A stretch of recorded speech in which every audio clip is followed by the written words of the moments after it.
Ya sisi tunamshukuru Mungu kwa kuwa na tukio kama hili, kwa sababu tunamshukuru Mungu kwa miaka hii 10 ya taasisi yetu hii ya Soma Biblia, ambayo imekuwa ikitawanya maandiko matakatifu yanayosaidia mafundisho mbalimbali ya neno la Mungu yanayofundishwa kwa usahihi. Na kama nilivyosisitiza katika hotuba yangu ni kwamba sasa hivi kuna mafundisho mengi ambayo yapo katika ulimwengu, lakini tunaishukuru taasisi hii kwa umakini wa kuangalia kwamba mafundisho haya ni sahihi. Lakini si hilo tu, mafundisho ambayo pia yanaleta yanadumisha umoja kama taasisi, lakini kama dhehebu la Kiinjili la Kilutheri Tanzania na Protestanti, mafundisho ambayo hayana mashambulizi yoyote kwa madhehebu mengine au dini nyingine. Na hili nimelisisitiza sana kwamba umakini walionao Soma Biblia ungehitajika kufanyika katika maeneo mbalimbali, kwa sababu tumeshuhudia katika nchi mbalimbali watu wameingia katika mizozo kwa sababu ya maandiko na kwa sababu ya quotation mbalimbali au nukuu mbalimbali.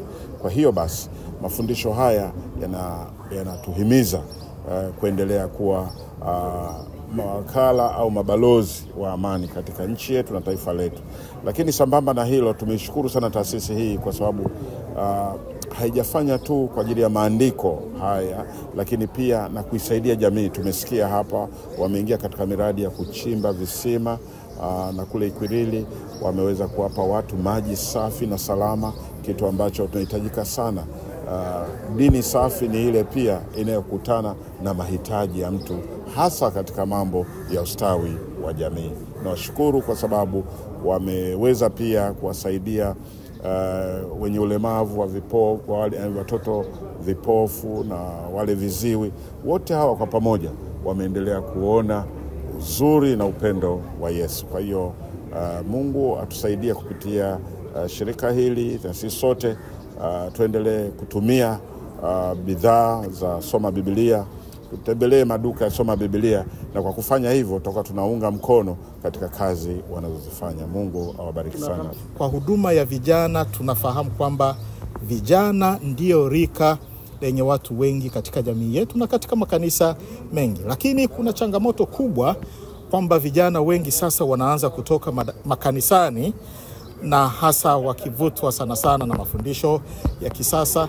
Kwa hiyo ili kuwarudisha kanisani, tunahakikisha tumeweka njia ambazo zitawafanya kurudi kanisani kwa kusoma neno la Mungu. Na kwa mfano, tuna huu mradi Wafikia Maisha. Lengo la mradi huu ni kwamba vijana wasome neno la Mungu katika mazingira yao, neno la Mungu liwaguse katika mazingira yao, neno la Mungu lijibu changamoto walizo nazo. Na mara zote pale ambapo mradi huu umepita, tumeona vijana wakibadilika, vijana wakirudi kanisani. Wale waliokuwa wameacha kuja kanisani kwa sababu hawaoni kama ni mahali pao, sasa wameanza kurudi kanisani, na wanaporudi wanabaki kwa sababu wamegundua hapa ndipo maswali yao yanapojibiwa. Tunahamasisha viongozi wa makanisa na makundi mbalimbali kushirikiana pamoja nasi katika mradi huu, ili vijana waweze kusoma neno la Mungu na walelewe katika misingi ya neno la Mungu, na kwa pamoja tuendelee kujenga ufalme wa Mungu hapa duniani.